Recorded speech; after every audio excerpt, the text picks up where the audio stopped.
Yes? Okay, grand. So a very, very warm welcome to you all this evening to this, well, this celebration really, and this discussion of a book that's just been published by Windhorse Publications. Here we go. I Hear Her Words by Alice Collett, who's here.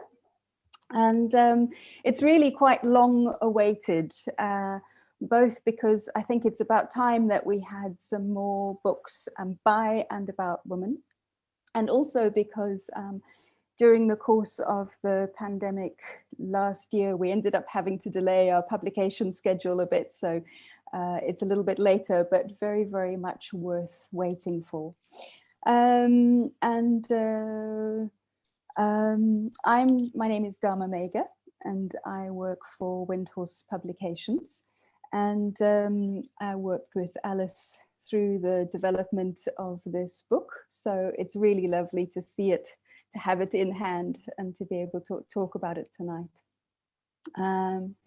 So thanks to Chandradasa and everyone at Buddhist Center Online for helping us to host this event, and for Triratna Loka and Tara Loka for spreading the word about it.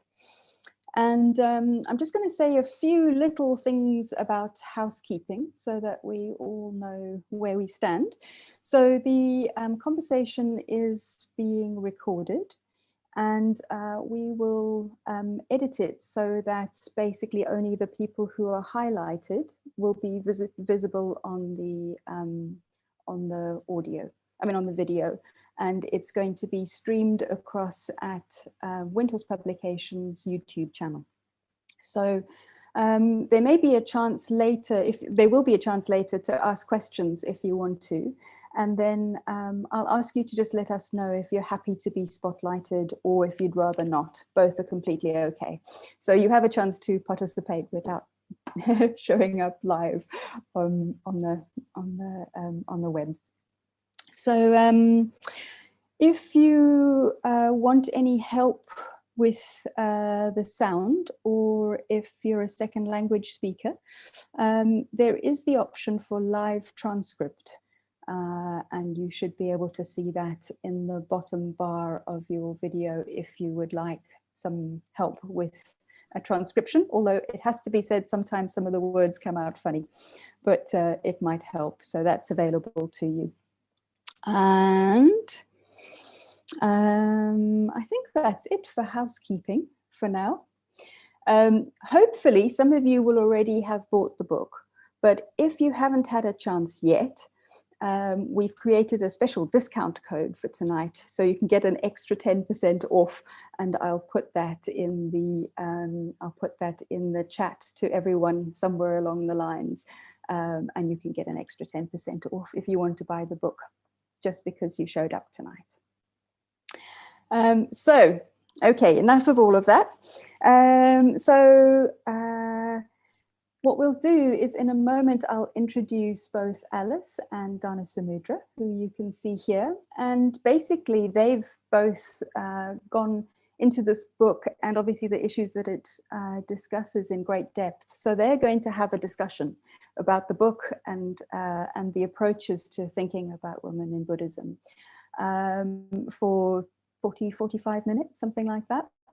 And then after that, there'll be a chance to ask questions. You could either put some questions in the chat box to everyone or to me, or you can just electronically or visibly raise your hands, and we'll have a chance. Hopefully, we've got the right scale of people that we should be able to have an intimate conversation. So if there are things that you want to ask, then that would be great to participate. So, so let me introduce the two people who are going to be really doing the main work tonight. And that first off is Alice Collett.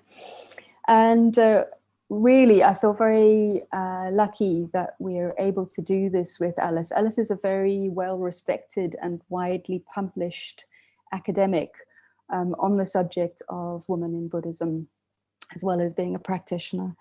And this is the first time that Alice has written a book that's more geared towards a general readership, and also geared to people like us who are practicing in the tradition and who want to know a little bit more about women's place in it. So she's brought a real wealth of scholarly research and put it into form, both in terms of information, but also approaches to think about this topic that are sort of informed by the Dharma. She's also, at the moment, aside from her publishing work, she runs a project called the South Asia History Project, which is a new initiative that she sort of initiated herself and is the director of. And it's based at the University of Wolverhampton. And it's working on, perhaps Alice will tell you a bit more about it along the way, but it's working on school teaching and the curriculum for school teaching, and making sure that that the history is more, in a way, representative of the people who participated in that history, particularly South Asian peoples. So we're very lucky to have Alice here tonight, and she is going to be speaking to my friend Danasamudra, who's an excellent person to be chatting to Alice about this book. Danasamudra is a very literary woman. Not only is she an educator and a literary executor, she's also published fiction and non-fiction herself, written feminist history of, oh dear, remind me, Danasamudra? Well, I wrote about Cicely Hamilton. That's it, yes. And as many of you will know, Danasamudra has lived and now works at Adhisthana as the librarian in the Sangharakshita Library project, and has also initiated an oral history project on women in Triratna. So both of them care deeply, I think, about the history and the experiences of women in Buddhism. So I will turn over to them to talk about the book and its contents, and then we'll have a chance to chat to them afterwards. So thank you very much and welcome. Thank you, Dhamma.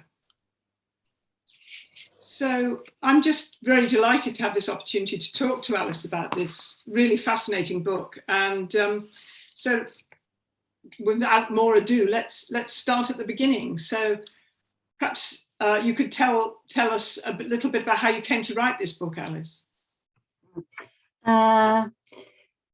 Well, it wasn't my idea initially. It was the idea of Divan Thomas Jones, who many of you will know, who's a Triratna member and also a Buddhist studies scholar. And he had the idea, and he and Priyananda, the former director of Windhorse, approached me a few years before I agreed to write it. And Divan had the idea that an introductory book like this would be a good idea. And it took me a few years to realize he was right, actually, and to say yes, to agree to writing it. And he was aware, and then I became aware, that a lot of the more introductory books on the topic are now some 20 years old. And in the last 20 years or so, there's been a huge amount of new scholarship on women in Buddhism. So in my book, what I attempt to do, it's not quite a survey of that scholarship written in an accessible way, but it's more an introduction that takes account of all the more recent scholarship on women in Buddhism. Well, that's what I attempt to do. Yeah, well, I would say that you've done that really very effectively. But could you just tell us, just very briefly, a little bit about your previous studies? Because you've published on women in Buddhism before, haven't you? But in a more scholarly context. Yeah. So I've been publishing on women in Buddhism for most of my academic career, and my specialism is ancient history, and particularly women in ancient Indian history. Although I focus on women in ancient Buddhism, but I do also publish on women in Hindu tradition in ancient India as well. And I started doing that just after my PhD, when I noticed there were a lot of Sanskrit and Pali texts that weren't translated, that actually included positive stories about women but it didn't seem to be very well known. And my contribution as a scholar has been to focus on these more positive accounts of women in Pali and Sanskrit texts and in inscriptions from ancient India. And that's what I've been publishing about for the last 15 or so years. Because the emphasis that you have later in the book is around often the critiquing the very negative views that there have been about women in Buddhism, and the emphasis on that. Yeah, and it's an unfortunate consequence, I think, of sometimes feminists coming to the texts of religious traditions, which I've heard happens in other scholarship on other religions as well, whereby the feminist agenda can be to highlight what's wrong within the text of the tradition, and then actually all the positive can tend to get more sidelined. So, and that's what I concentrate on in my work. Yeah, yes, and we'll talk about that a little bit more later on, I think. But I just wanted to ask whether, you know, you've looked at a huge range of material, and lots of it is completely unfamiliar, and I suspect will be to most readers, particularly drawing on the work about the stories of women in Asia. But I wondered if your view of women in Buddhism has changed as a result of the research you've done for this book. Yeah, it has actually, and in a positive way. So as I say, my own research specialism is ancient India, and throughout my career I have taught on women in Buddhism, so I do know a bit about women in other regions from other countries who practice Buddhism, and I do know a bit about other time periods as well.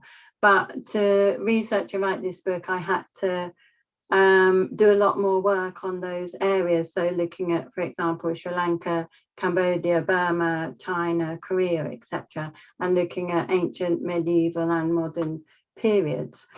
And what I found, and it was a real delight and pleasure to find. I do know that, as I say, with regard to ancient India, which is my specialism, there's a lot more positive in the historical data than what had come to light, say 20 or 30 years ago. And actually I found just the same in all these other countries and all these other historical periods that I began to study. So story after story after story of many different women in these different time periods who'd overcome obstacles to get ordained, become esteemed teachers, often struggled to get recognized, but ended up attracting many disciples and having a really strong and positive impact on Buddhism, and impacted Buddhism as we understand it today. You know, they're very much part of the history that makes Buddhism what it is today. Yes, I mean, particularly the women in ancient China and Korea and so forth. Or, you know, I think that's going to be a very interesting area for people to encounter, because for most of us, I suspect it'll be new, and and it does change the whole emphasis, doesn't it? So one of the other really kind of quite innovative areas in the book, sections in the book, is where you relate the ideas about the perceived inferiority of women, which so many of us have heard about in Buddhist texts and in Buddhist societies, to the teachings of the Buddha, to the actual doctrine of Buddhism. And could you say something about the way you found that these ideas don't align with key Buddhist doctrine?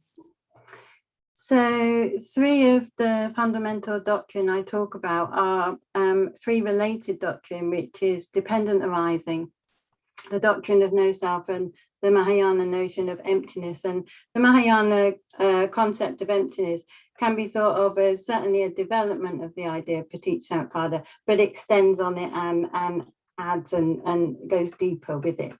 And also the doctrine of no self, dependent arising, applied to the human being.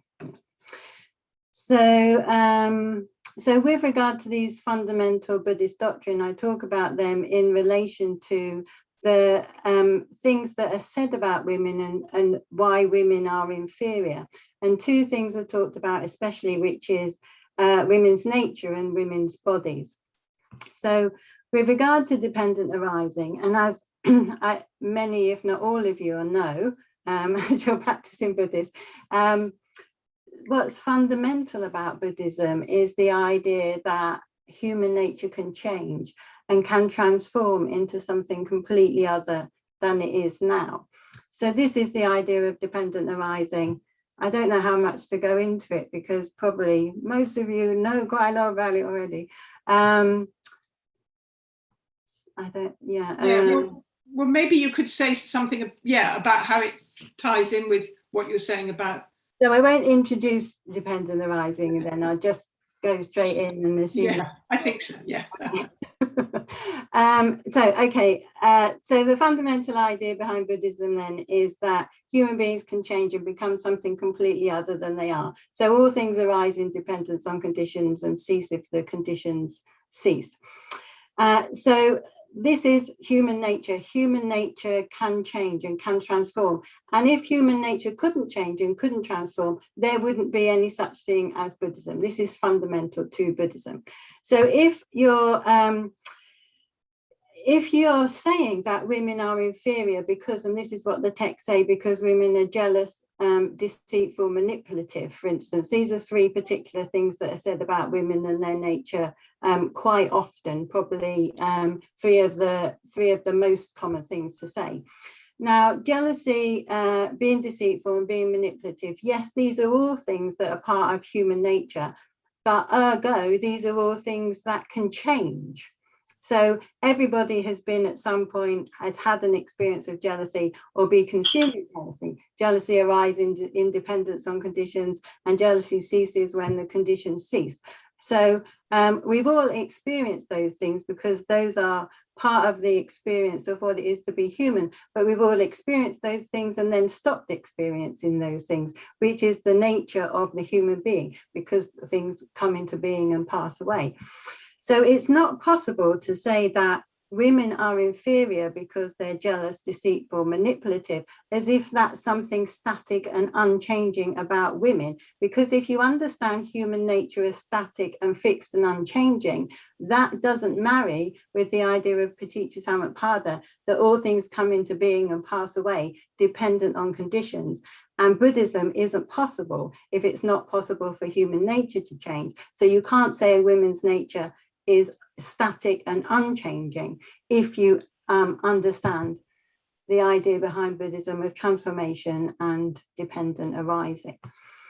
So that's the first thing. And then the second thing is regard to the doctrine of no self.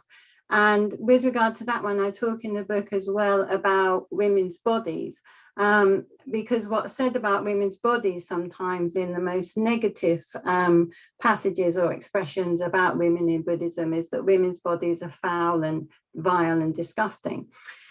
But with regard to the doctrine of no self, so firstly, again, as I think all of you know, the doctrine of no self, Paticca Samuppada, dependent arising applied to the person, that there's no fixed or permanent essence in the self, which again, if you say women are inferior because they're jealous, deceitful, manipulative, that sounds like a fixed and permanent essence to them that you're saying, which doesn't marry and doesn't accord with the doctrine of no self. Also, the idea of no fixed and permanent self, we have the idea is that the human person is made up of aggregates, and there are 5 aggregates, which are form, feeling, volition, perception, and consciousness. So each of those things are what both men and women are made of. Men and women have the same aggregates. They are produced from the same stuff. So with regard to the form aggregate, so what creates our human form, our corporeal self, women and men have the same eyes, they have the same ears, they have the same flesh, they have the same tissue, they have the same bones. So with regard to this doctrine, you cannot say that women's bodies are foul unless you say men's bodies are foul. Now, some texts do say both men and women's bodies are foul and the human body is foul, but you can't differentiate between men and women because men and women are made of the same aggregates. That's the second thing. And then the third thing is emptiness. And what was I going to say about that? Yeah, like I said, emptiness, again, as most of you know, I think, is a development of the idea of dependent arising. So again, an expression of there being no fixed or permanent essence to anything, again, applies to the person, again, applies to women equally as it applies to men. So again, to understand a woman as deceitful, manipulative, jealous is to seemingly, to me, apply some fixed or permanent essence to her, which goes against the idea of emptiness. And I quote one Mahayana philosopher in the book, Vasubandhu, who even says that if a person walks from A to B, the person who leaves A isn't the same person who arrives at B. So if I was to get up and go into the hall, the person who arrives in the hall isn't the same person as who's here now. So if there is that much change underlying the human experience and the human condition, how is it possible to say I, as a woman, even though I'm not the same person here as I am the person who goes into the hall, how is it possible to say that I'm always jealous, deceitful, manipulative, and therefore I'm inferior to men? Thank you. That's fascinating. And I think you also talk, don't you, about the way in which ideas about for example, sexual transformation, you talk about that in relationship to emptiness, don't you? Yeah, there's been a huge amount of scholarship on the sexual transformation narrative episodes in the text, although I don't find them that interesting myself. I've never written about them, except I wrote a little bit about them in this book because they seem to be so popular. Now, how I understand them is quite hard to explain, but one thing I would say about them is they're certainly not, as far as I'm concerned, Buddhist doctrine. So what they are is examples of the notion of emptiness, but not doctrine or teachings in themselves. They're one thing that's been chosen to provide an example of what emptiness is. And one of the reasons that they're chosen is because I think probably I won't go into why, because I've got to keep an eye on the time as well. What can I say about it? I will mention there's a story of, I think it's the god Shiva, it's an ancient Indian story, I think it's the god Shiva, I can't remember, who does something wrong, and 100,000 vaginas appear and all stick to his body. Because he did something wrong. Now, I read this story 10 years ago and I forgot where it was. And then I read it again recently and I thought, there it is. And now I've forgotten again. Then when I was preparing for this, I thought, shall I Google 100,000 vaginas? But I thought, better not. Never know what will happen if you do that. Anyway, one thing that shows you is it's not just these sexual transformation stories that you find in Indian Buddhist narratives. The idea of sex organs and the human body, and maybe you can ask me about this later if you want to know, but the idea is that what we call the biological sex or biological body, because we're very much see things through the scientific paradigm or scientific way of thinking, we think that's something that's static and sex organs can't change unless you have surgery. But actually you find in these Indian narratives a different understanding of the body, and the sexual transformation narratives are part of that way of seeing the body. So really just a simple example of the emptiness of conceptual categories and nothing more, I would say. Yeah, no, I think it's an interesting way of exploring that idea, actually. It seems, you know, to cover an important part of the discussion of emptiness, really. So yeah, so moving on a bit from the sort of doctrine area, I think one of the aspects of the book that I personally found most fascinating was the accounts of contemporary and historical Buddhist women in Asia. And I'm interested in how you think this changes our perception. I mean, it ties in with some of the feminist arguments, which were very Western-centric, which we're going to talk about a bit later. but I'd just be really interested if you could say something about this this aspect of the book. Yeah. So yeah, there are countless stories about Buddhist women from Asia in the book, and I would say that these, like I said, this is scholarship that's been happening in the last 20 years, but there's still more to do. There are still things that we haven't yet explored, and so still more lives of more women to come. But these women, I think, their voices and their stories can be occluded from view, and occluded from, or not included in the idea of what Buddhism is, partly because they're women, but also because they're Asian, if it's Westerners who are doing the researching.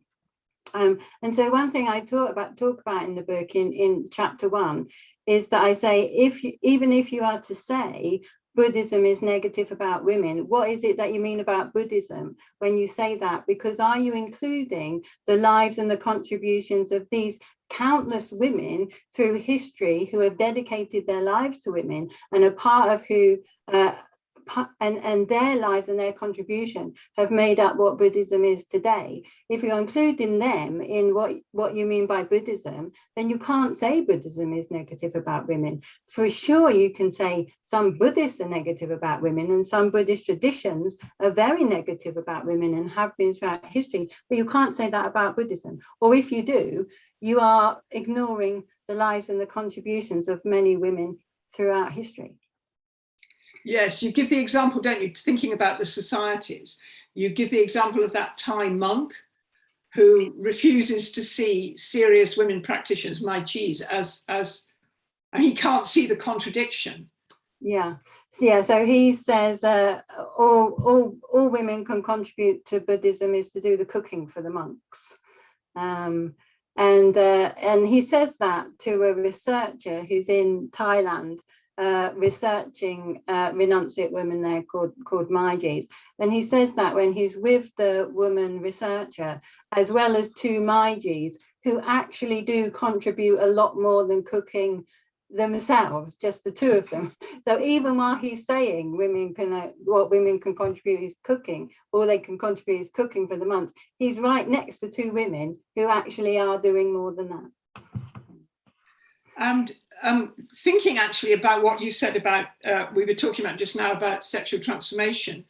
You know, you talk in the book about, I don't know how to pronounce this, Machig Labram, who's found Machig Labram, that's it. Yeah, who was the founder of the Chur practice. And there's a whole sexual transformation story around that, isn't there? Yeah, and that's a transformation where Magchig Lobdram is a man in a past life and then reborn as this illustrious, powerful woman who then starts up one particular tradition of Buddhism in Tibet.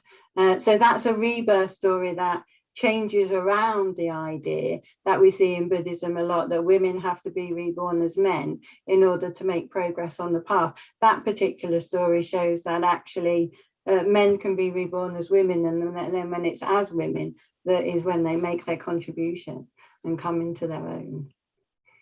Yes, that's a really, you know, the idea of that women, I mean, I've heard it myself in Thailand, you know, that women can only become enlightened if they have a rebirth as men. And that's a really sad and unfortunate consequence of some of these sexual transformation narratives. Like I say, the using them as examples in the Indian context is quite straightforward because of this Indian relationship or ideas about the body. But then they become part of the Buddhist tradition and part of Buddhist texts, so that then we end up in a situation whereby the idea is women have to be reborn as men in order to make progress on the path. And that actually, not just in Thailand where you experience it, but in East Asia a lot as well, you have that. Right, yes. I mean, it's quite interesting, isn't it? Because it's an example in a way of the way in which ideas which were developed in order to support women, for example, the 8 special rules for nuns, gets turned on its head and seen as a way of oppressing, well, as a means of oppressing women. Yeah, and I talk about the 8 special rules in the book, and that I talk about sexual assault of women, which we see a lot in the earliest texts of the tradition, because the idea of a renunciate woman who shaved her head and wore robes wasn't understood. And if a woman wasn't under the guardianship of a man in that context, then she was considered sexually available. So it does seem that the early nuns did get sexually violated quite often. And so therefore you can see the 8 rules as coming in as a way to express that actually, no, the nuns are under the guardianship of the monks, so therefore they're not sexually available in order to protect women. Yes, and again, it's been sort of misunderstood in some contexts, hasn't it? Or just taken as something that really proves the Buddhist tradition that women should be considered inferior to men. Yeah. So moving on within Asia, really, a lot of us have probably heard about the moves to within the various Asian Buddhist traditions for women to become ordained, even though lineages have died out and so on, and women go to different traditions in order to get ordained. But what you show in the book, which I found really interesting, was the way in which there are lots of other ways in which women are serious practitioners. And you talk about the women in most of the Asian countries, really, who are not nuns per se, but who are renunciant to various degrees, or are teachers, that they teach monks. Could you say a little bit more about that? Yeah, and actually the variety of different opinions and different views about ordination for women. So again, I don't know if most of you know this, but female ordination lineages died out mostly in Theravada countries, so in South and Southeast Asia, and also in Tibet, or died out in some countries. It's not clear there was ever a ordination available for nuns. And then what developed was situations where we have different types of renunciate women in these different countries, and they're called Maijis in Thailand.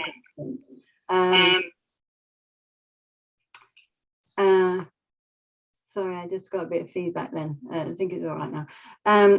So yeah, Maijis in Thailand. And if we just take Thailand as one country and one example, there are so many different views about whether full ordination should be reintroduced for women, both amongst renunciate women and amongst the broader community at large. So I talk in the book about some Maijis who are Pali scholars, well-recognized scholars in Thailand and teach at universities, and some of whom teach monks Pali, but then are in a very odd position where they say that the monks that they teach are superior to them. So although they're teaching, and they're the Pali scholars and they're teaching the monks Pali, they say, well, I'm inferior to the monks because I'm a Maiji. And then you have other Maijis who say, even if full ordination was reintroduced in Thailand, I wouldn't want full ordination myself. And there are a variety of views about why. Some would say, well, as renunciate women, as we're not in this monastic system, therefore we don't have to consider ourselves as inferior to monks as we would have to do if we took on full ordination. And then some of them say, well, if it seemed to me that full ordination was introduced and that did favour women, then maybe I would take full ordination myself, but it's not clear to me that it would be beneficial for women. So I don't know if I would want to do it or if I would prefer to stay as a Maiji. So yeah, as I say, I mean, there are so many different views, almost as many different views as there are practitioners, and as well as that, there are different views amongst monks and amongst the general population, even just in Thailand. And for instance, quite a lot of Thai monks, as far as I understand, don't agree with the idea that women should be ordained in the Theravada tradition. But if Thai women want to be ordained in Mahayana traditions or Tantric traditions, that's fine with them. Yeah. Yeah. So, yeah. That's a very odd perspective, but it's, yeah. But then that suggests that actually, I mean, it's hard to say without talking to the people involved, but it does suggest that it is actually more about the lineage and the idea of the pure lineage than it is about not wanting women to be to have full opportunity for full. Yeah, that's interesting. Yeah, I hadn't thought of it like that. Yeah. So in the book, there's a section in which you interrogate the way in which some contemporary or sort of contemporary Western scholars have analysed Buddhism and suggest that some of their conclusions are both unhelpful and also unhelpfully Western-centric.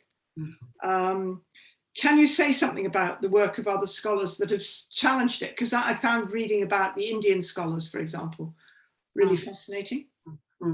So yeah, when Western scholars have studied Buddhism and studied women in Buddhism particularly, there are four recurring themes that have come up, which is the inferiority of women, the idea that it's bad karma to be born as a woman, the idea that women can't become Buddhas, and this issue of ordination. So I talk about those in the book in the introduction. And I also talk about some scholarships that has been done on modern Buddhist nuns, particularly a book on Buddhist nuns in Taiwan and Sri Lanka, and their responses to these ideas. So while scholars can look at texts and find these recurring themes, what other scholars have found is that in the actual lived reality of modern Buddhist women, they don't adhere to these ideas that we find in the text. So for instance, the woman who wrote, she's called Wei Yi Chen, who wrote a book called Buddhist Nuns in Taiwan and Sri Lanka, a critique of the feminist perspective. She found that I think it was 75% of the women that she asked didn't adhere to the idea that women can't become Buddhas. And more of the women that she spoke to than not didn't agree with the idea that it's bad karma to be reborn as a woman. Yeah. So, you know, that the Western way of doing it has rather misconstrued things a bit. Yeah, absolutely. And you actually talk, because I mean the groundbreaking book is the Rita Gross book, isn't it? And you talk about how she tries to map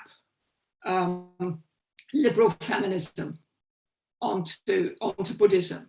Yeah. I mean, I think what you say about that, you know, that at some point you say Buddhism is not a social justice movement. Yeah, yeah, and that's to do with yeah, I talk about the question of non-harm, and I think it's very easy to collapse the idea of non-harm and social justice together, because they do, you know, a quest for social justice together, because they look very similar, and both are about non-harm. In that sense, they're the same, but actually, with regard to Buddhist ethics, you could have an idea that, you know, if you genuinely believe that women are inferior to men, and like the Thai monk that we talked about, you genuinely believe that all women can do is cooking, then actually it would be harmful to them to try to encourage them to do other things if actually they're not really capable of that. And, you know, I have some sympathy actually for a monk who's brought up in a tradition, who's just told this all his life, that this is all women are good for. And if you genuinely do believe that, then you would think it was harmful to, like, say, encourage women to do something other. So actually the idea of non-harm in Buddhism doesn't really collapse together with, you know, desires for social justice in the way that it first appears to, I would say. But yeah, on Rita Gross, you know, her book was very well known. But even, I think it was 1 year after publication, there was critique of it from women scholars in Asia, that she extrapolated from her own Western American white ideas and really superimposed them on Buddhism and on the history of Buddhism in an inappropriate way. Yes, I think you quote Kumkum Roy saying it was therefore necessary to come to terms with heterogeneity. Yeah, and I think that one of the things with some of the Western feminist analysis is that it implies, as you just said, really, that all women are like Rita Gross or white Western feminists, and that the experience that you draw out in this book of women in Asia and way back in history kind of challenges that in a very effective way, I think.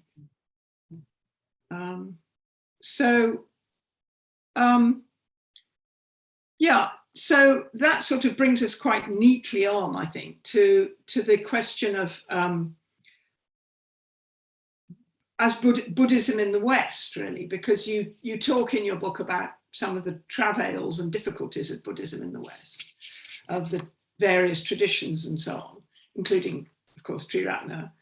But and one of the things you say is that, in spite of the presence of Buddhism in the West, some of the attitudes that you've discussed elsewhere in the book still remain.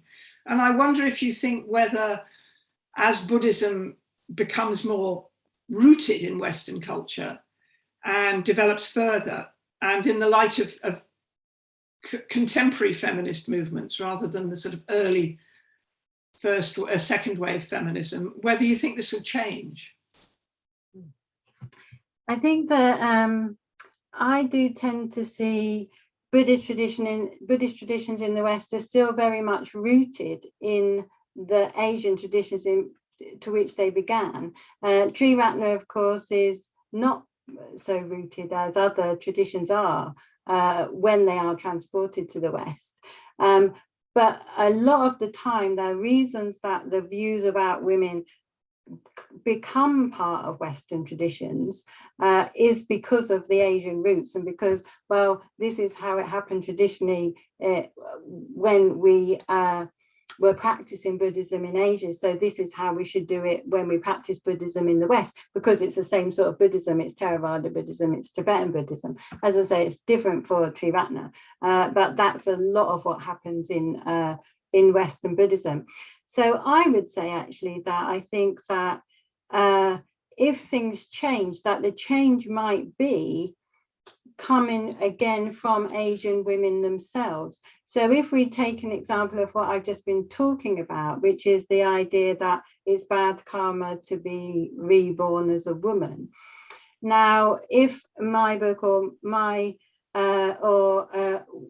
Wee-Chi Yen's book about Buddhist nuns in Taiwan and Sri Lanka become well known, or people read my book and then get to her book from that, and read that actually the majority of women that she spoke to who are practitioners in Asia don't adhere to the idea that it's bad karma to be reborn, then the Western women who have adopted this view because they think this is the view of tradition and this is the view of practitioners in Asia will be impacted by that.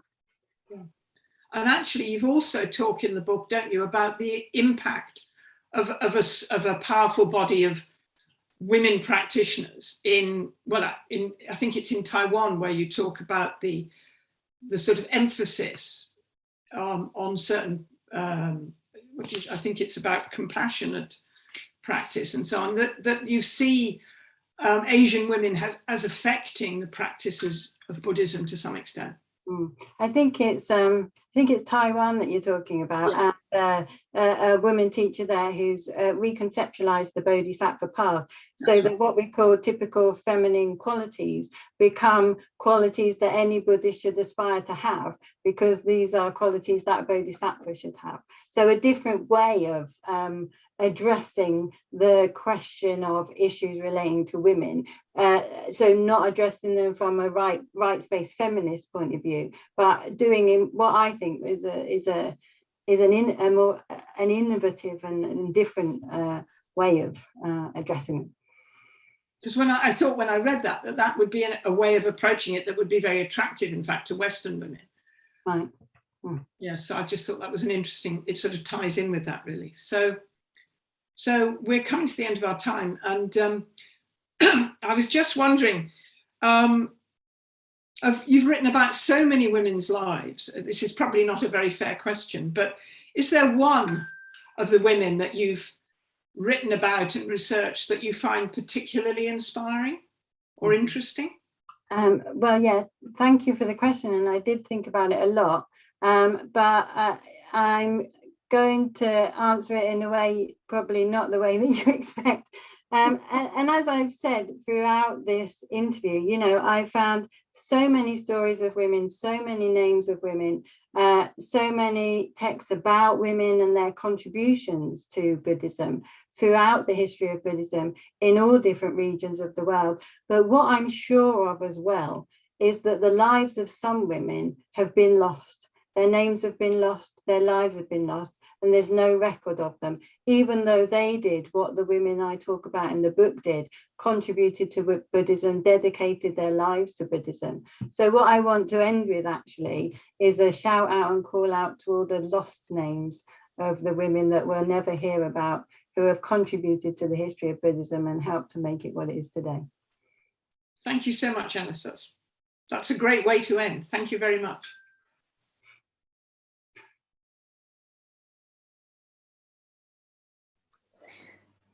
So, Chandradas is probably going to highlight me again, so I can say hello. Thank you so much.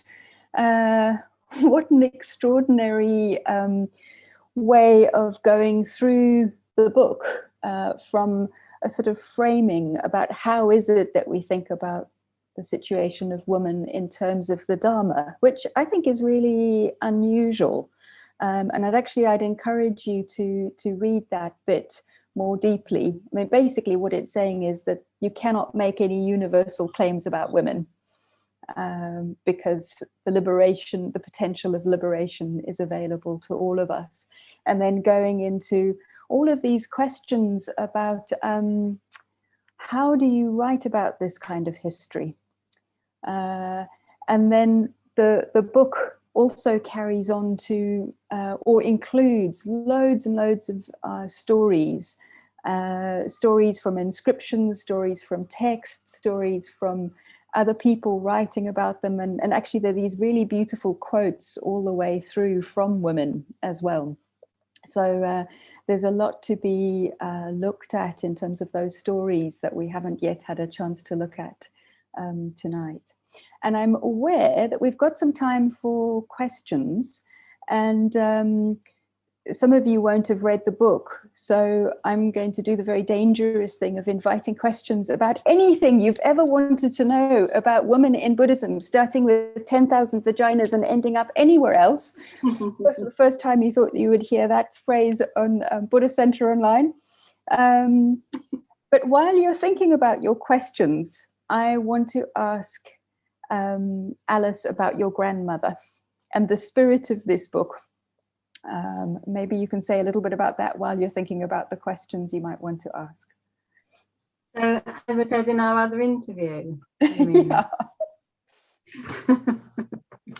I think that I'm asking because there's such a spirit of celebration in this book, and it seems to come from your grandmother as well. Mm-hmm. Yeah, so my grandmother was an extraordinary woman, and she grew up in war-torn London as a working class woman in the 1940s and 50s, and liked the way that things opened up for women during the war, and women were able to do more, and she was able to contribute, but didn't like it, the push to move women back into the home in the 1950s. And as a working class woman, she didn't have a lot of opportunities available to her when that happened. So then in the 70s and 80s, when second wave feminism came about, and she saw things starting to change for women, she said to us, her female grandchildren, don't ever let anyone tell you can't do anything just because you're a girl. And that I was having that told to me when I was like 5, 6, 7, before I knew anyone was gonna try and stop me doing anything because I was a girl. And that really did shape my way of, I think that was like my introduction to gender politics, right, when I was like 5 from my grandmother. And so I think that then when I started researching women in Buddhism, I would read these stories of other women who it seemed like they had grandmothers like me who were telling them, don't let anyone stop you just because you're a girl, kind of thing. And, you know, overcame huge obstacles to get ordained and become nuns and become the esteemed teachers that they did. And yeah, so those were the stories that I was most interested in when I was reading the literature, which does underpin my approach to my work on women in Buddhism. Lucy Borum, she was called. And it's lovely to see, even in this room, a whole bunch of women here who are practicing and doing their thing, and in a context which facilitates it, which is really good. So, do we have any questions?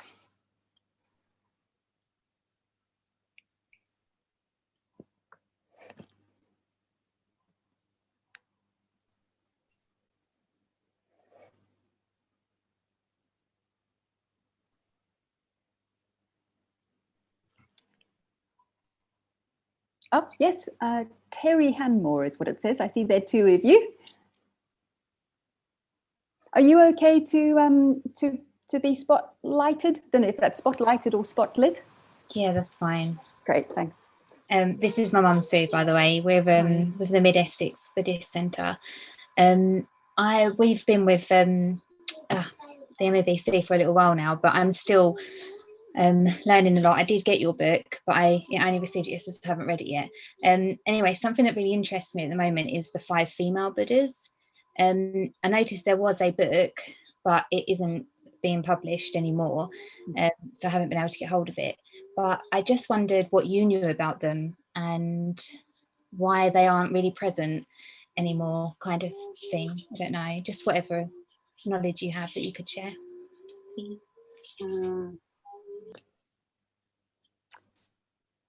Thanks, Terry. Just to let you know, we're working on a new edition.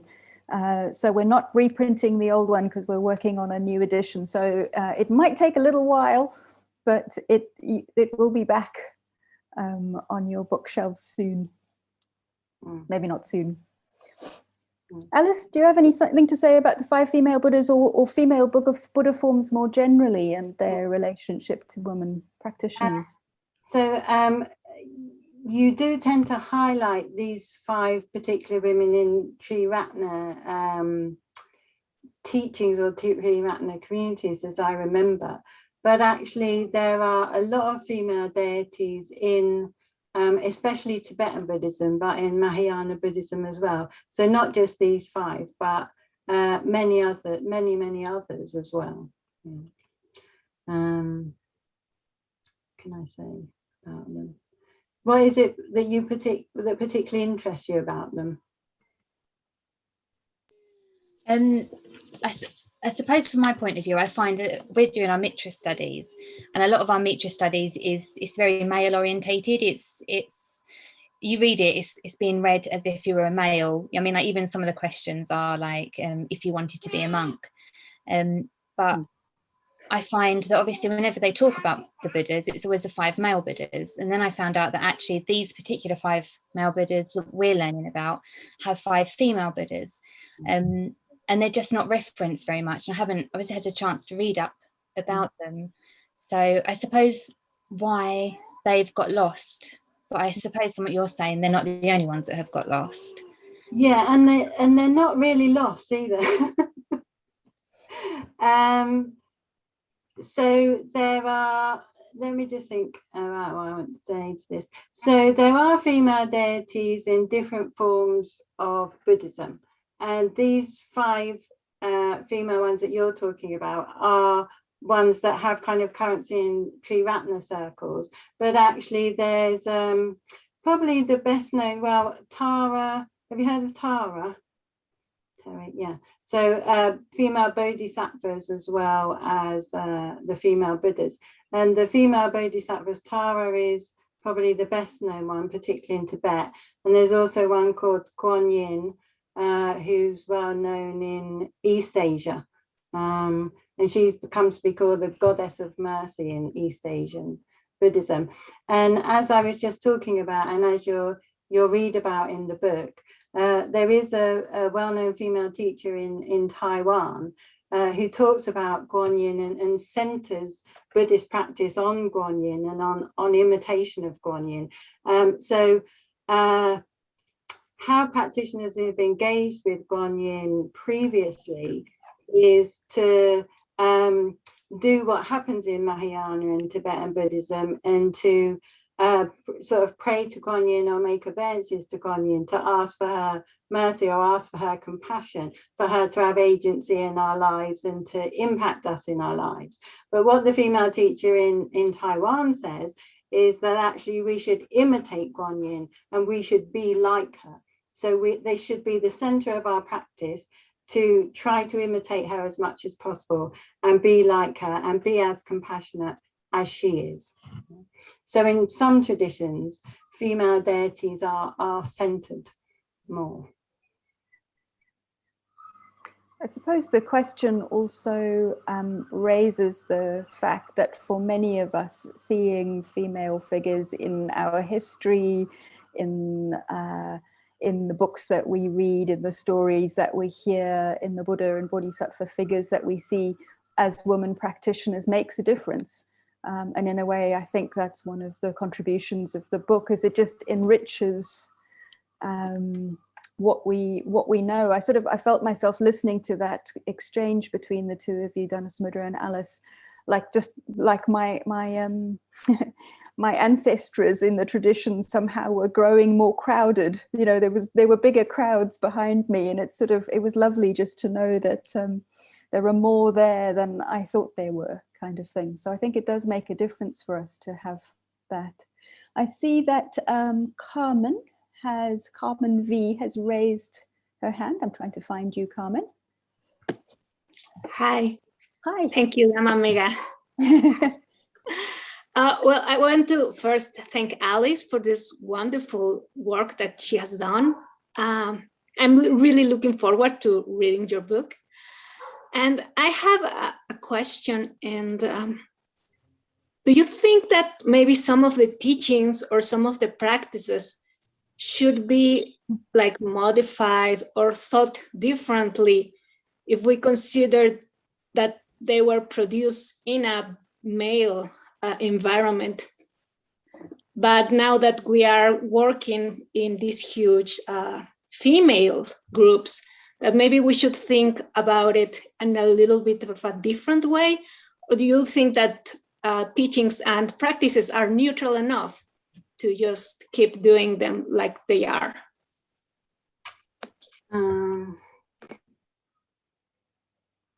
I think that's the question, the kind of age-old question of tradition versus adaptation. And Buddhism has as much of a problem with that as many religious traditions or just many traditions, right? And adaptation has happened throughout the history of Buddhism, and Buddhism does seem to have a real ability to adapt and to change, to become something quite other than it was in different environments. If you think about Zen practice in Japan, for instance, and Zazen and just sitting, and compare that to a rice farmer in Sri Lanka whose Buddhist practice centers around festivals. So Buddhism has changed and has adapted in many different situations and environments it's found itself in history, and I'm sure will do again in future. And I suppose that the main question with regard to tradition versus adaptation is just to make sure when you are adapting that you are keeping the heart of what Buddhism is in your adaptation. Keeping the spirit alive, I suppose, in whatever way you are choosing to adapt.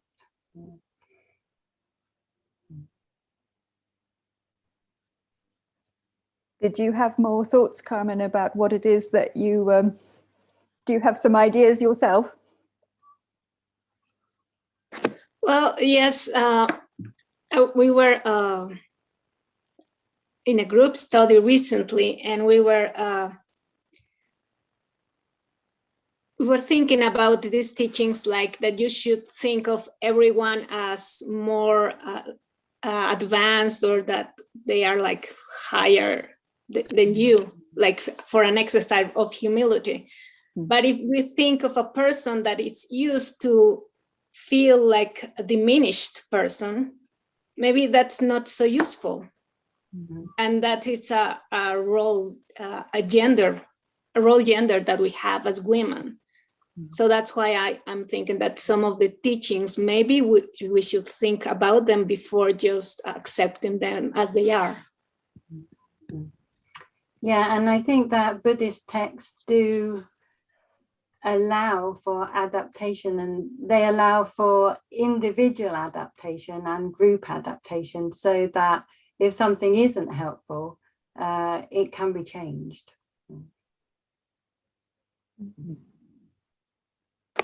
Thank you, Alice.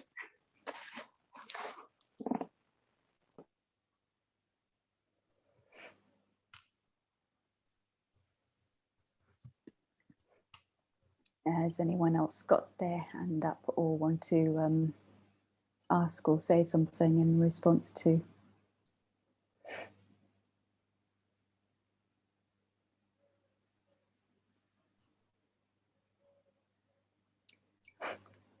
I've got a question while you're thinking.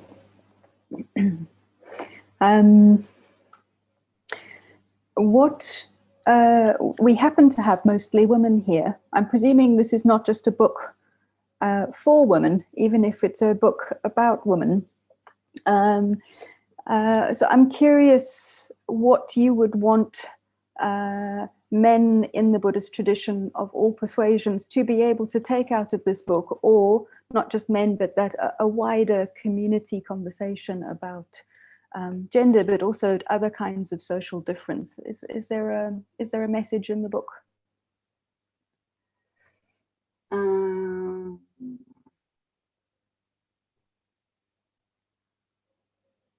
I think I wouldn't even want that much differentiation as you formulated the question around, actually. You know, you are a community that is segregated along gender lines, but the sort of communities I live in aren't. So, you know, as I said in the book, there are many men who have helped throughout Buddhist tradition and have tried to improve conditions for women. So Ananda is the one that's known about from the Pali Canon. There's a monk whose name escapes me now, actually. I think is Ajahn Brahm. Is that the one who's in the UK? Do you remember, Evie, if you read the book? I can't remember what I've talked about anymore. I have to read it again. Someone got an MBE or something for their in the UK recently for their contributions to you know, challenging issues to do with women in Buddhism. I think it was Ajahn Brahm, unless he's the one in Australia. But anyway, many men have helped with regard to this question of gender and when there's been unequal treatment or unequal opportunities for women. Throughout the history of Buddhism, we can see many men have helped. There are many male scholars who write about women, whose work I've used in the book. And, you know, as I say in the book, as far as I'm concerned, sexism is an attitude that can be held by a man or by a woman. and I don't see it as a kind of men versus women issue.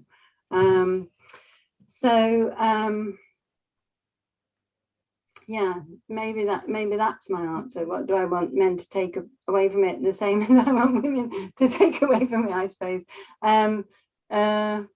That, you know, it's an interesting book that they learn something.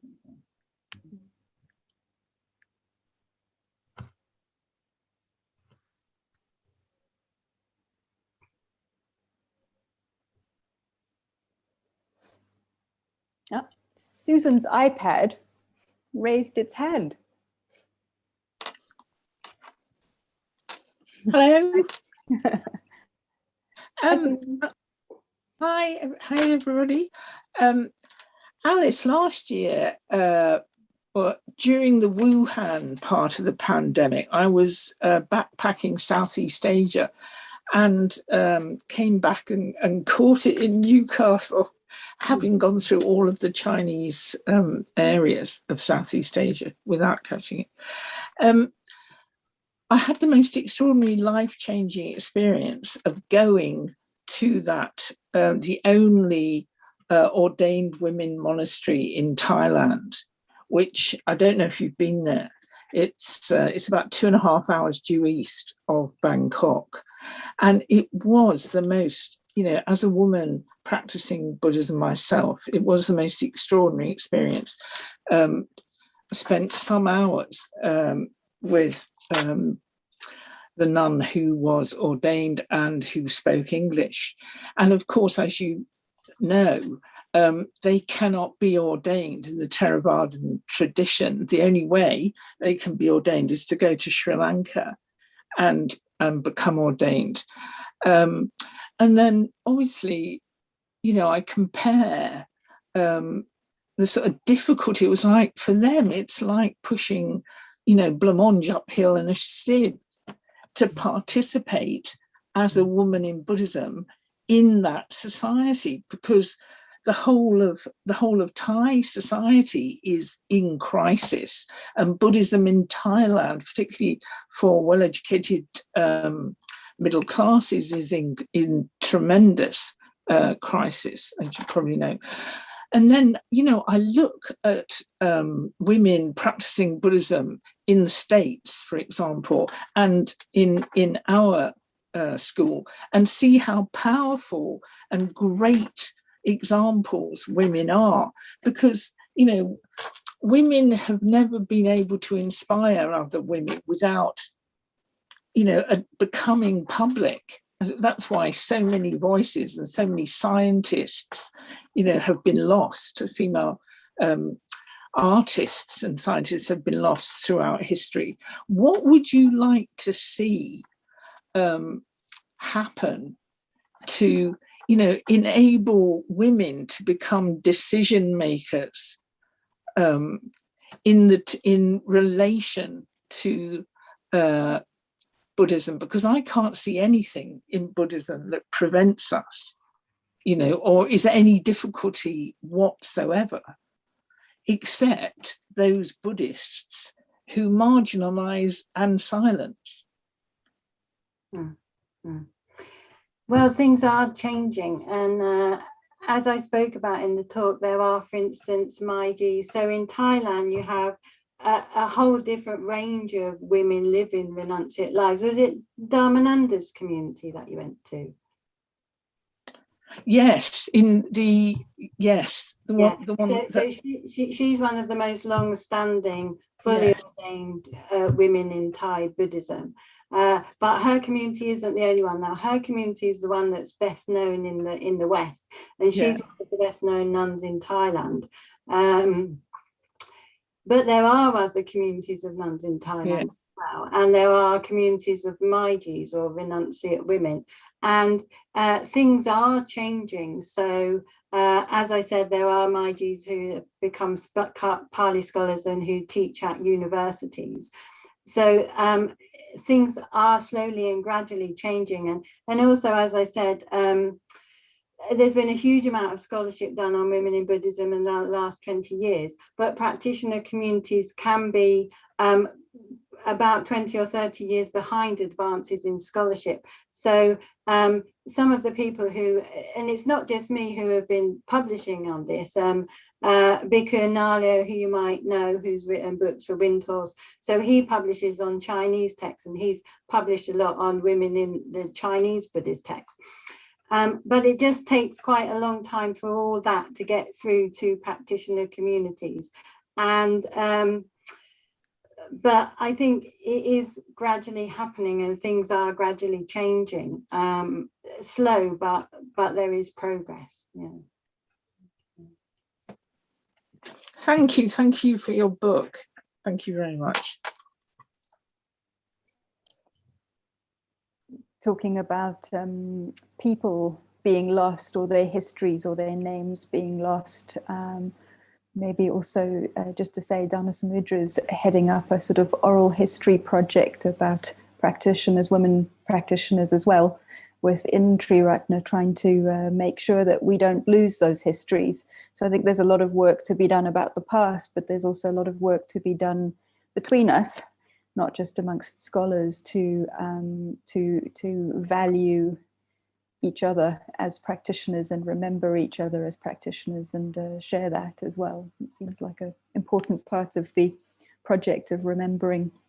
Yeah, because in 50 or 100 years time, you would all be the women I'd be writing about, right?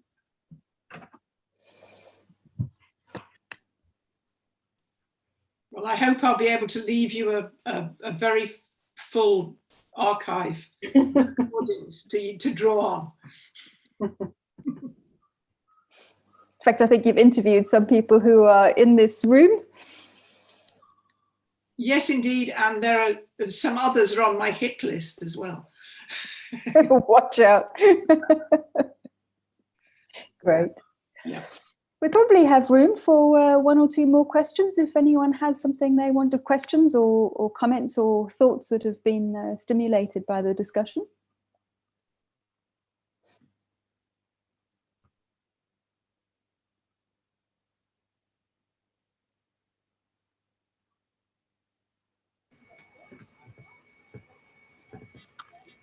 Yes.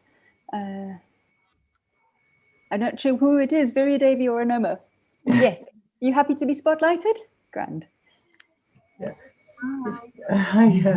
It's Virya Devi, and yeah, lovely to hear you speak, Alice, and with such clarity and depth to your experience and your understanding, and I feel really excited by what you've opened up. You know, somebody was saying it's like all these ancestors suddenly appearing.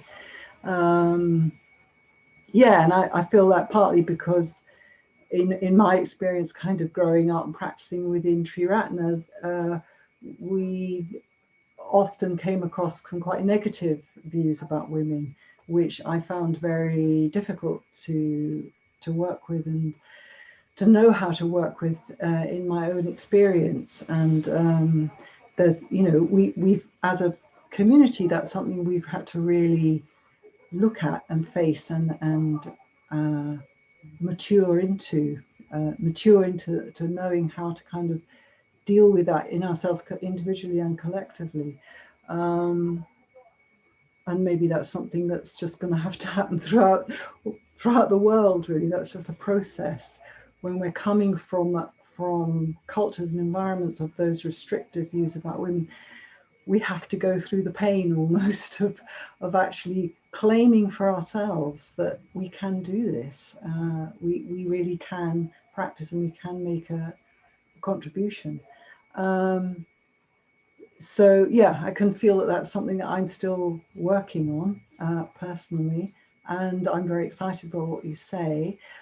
And also, I just had this memory pop into my head from a seminar that I went to in the 80s. My only seminar that I ever went to was Sangharakshita, and we were studying the Padmasambhava text, Three Fortunate Women, and it came up in conversation about there just seeming such a lack of women's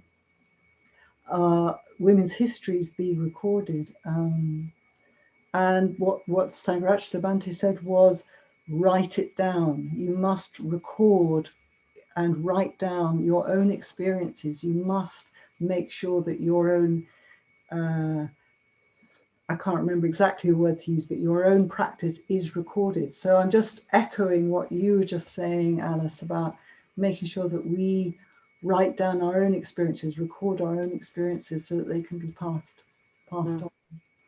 So, yeah, thank you very much. Thanks.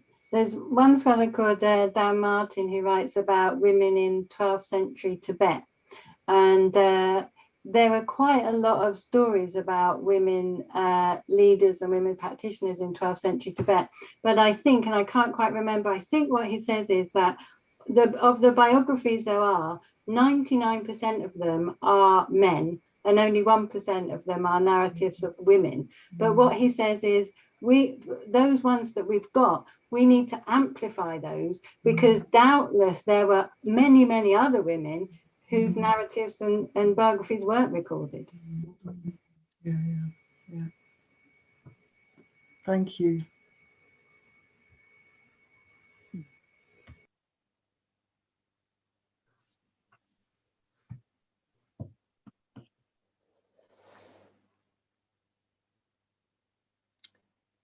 So is there anyone who wants to have, yes, great, Terry.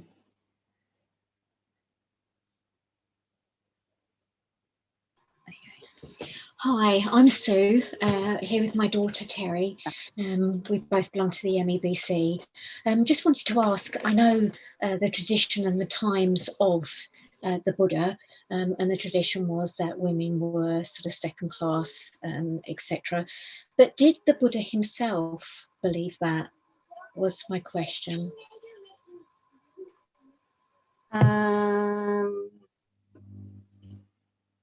Just need to think about how to answer that. Hold on.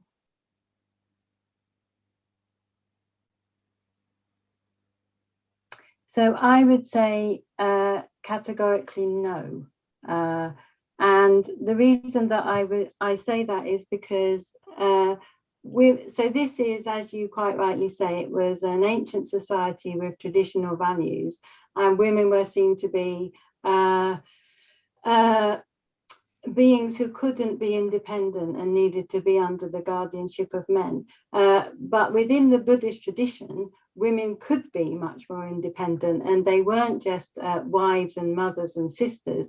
They could become nuns who could become awakened and attain nirvana just as men could.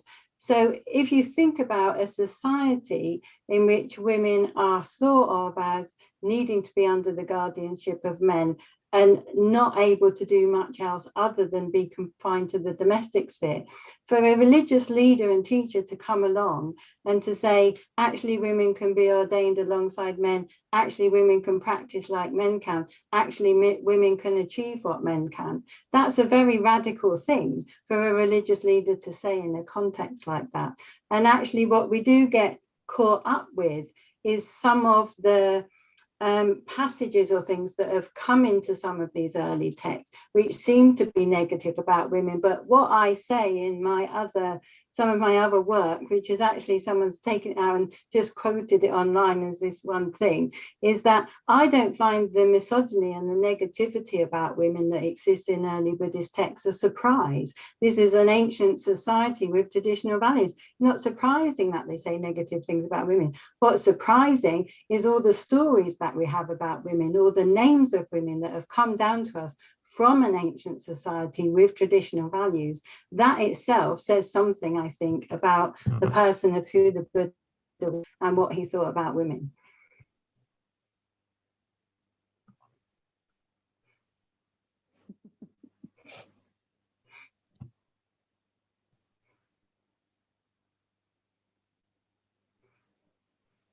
What a lovely spirit in that answer. That's great.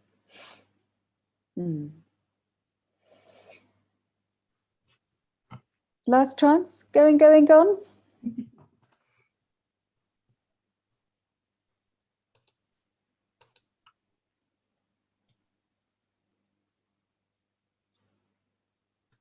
No? Okay. Wow. It's been a very, very rich hour and a half. And it feels like we've covered a lot of ground, from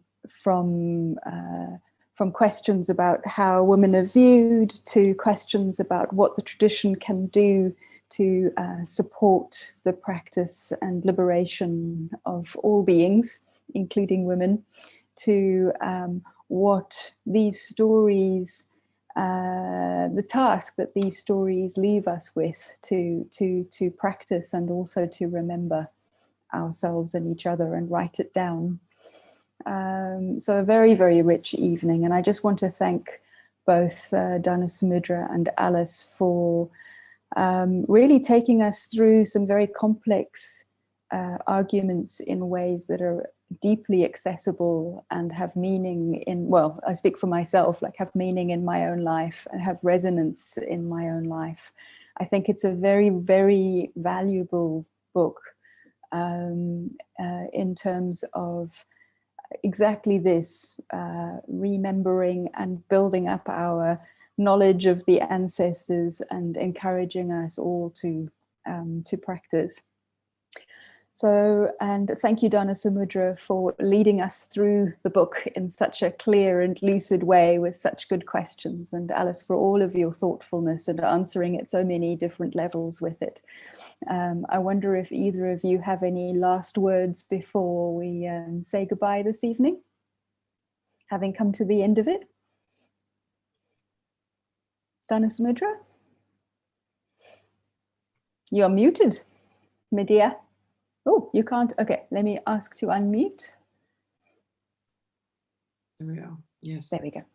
No, well, I would just like to echo what you said, really, not about my own part in it, but the range of the book is the thing that struck me when I first read it.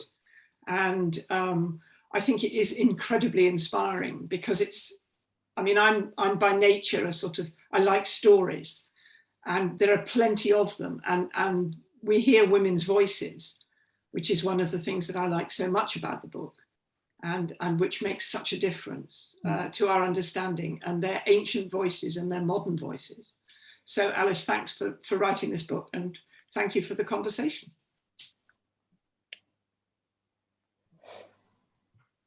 You should definitely have the last word, Alice, if you'd like it. Oh, what a pressure. I thought the last thing I said was pretty awesome. True. Let me think, the pressure. Oh,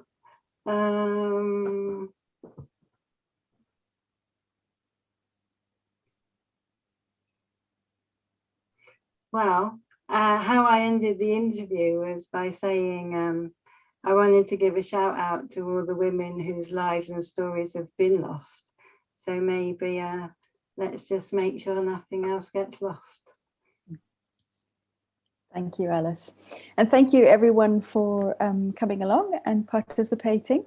And thank you very much, Chandradasa, for hosting, and for Buddhist Center Online to create this incredible platform, not just for this event, but for lots and lots of things in our community. I know you work very hard with it, and for supporting, well, supporting publicity around this book in particular.